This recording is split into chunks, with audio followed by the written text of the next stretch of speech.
আছি আমি, ভিড়ের ভেতরেও একা লাগে না। হাওয়ায় উড়ে যায় ওড়না ধীরে ধীরে, তুই আসবি বলে বুক করে কাঁপি।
চা দেবো?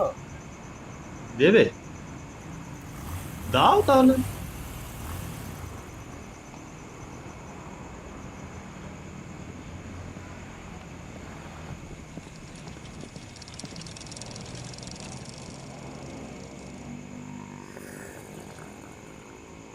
আজও সেই একই রকম ভাবেই চা খাও তুমি। এসব তুমি এখন এখানে, মানে এত বছর পর? 5 বছর 3 মাস গুনে রেখেছি। শেষ যেবার তোমার সাথে স্টেশনে দেখা হলো, তারপর হ্যাঁ, মনে আছে। আসলে আমি ভেবেছিলাম জীবন থেকে একবার কেউ হারিয়ে গেলে আর ফেরে না। হুম, তুমি ঠিকই বলেছ। তবুও কিছু মানুষ হিসেবের বাইরে গিয়ে অপেক্ষা করে। তাদের হিসেব হয়তো অন্যদের সাথে মেলে না। হঠাৎ কেন ফিরে এলো তুমি?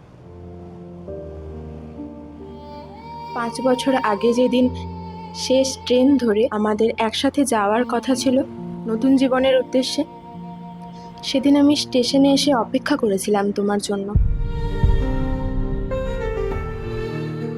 তুমি আসোনি। খুব কষ্ট পেয়েছিলাম। পরে তোমার চিঠি পাই। স্টেশনের আলোয় দাঁড়িয়ে আছি আমি। বাবার হার্ট অ্যাটাকের জন্য তুমি আসতে পারোনি। কিন্তু বাবাকে সেবার বাঁচাতে পারিনি। অনেক কথা বলার ছিল তোমায়, কিন্তু এভাবে আর যোগাযোগ করে উঠতে পারিনি। তুমি এখনো সেই কলেজ লাইফের মতোই একা থাকতে ভালোবাসো, তাই না? না না, আসলে তা না। এই একা থাকতে থাকতে অভ্যেস হয়ে গেছে আর কি।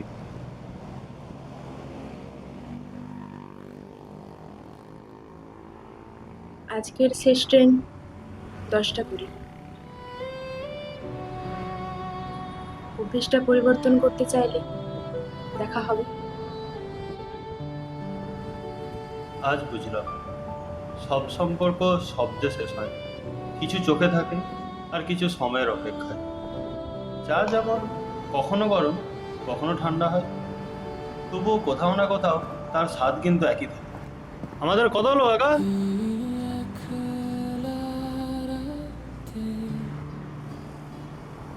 তুই থাকবি সাথে, আমি নেই।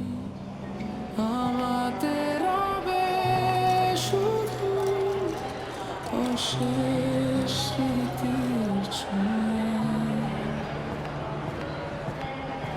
তুই থাকবি সাথে, আমি নেই। আমাদের রবে শুধু অশেষ স্মৃতির ছোঁয়া। চোখের জলে ভেসে যায় অভিমান ভরা আশার কথা।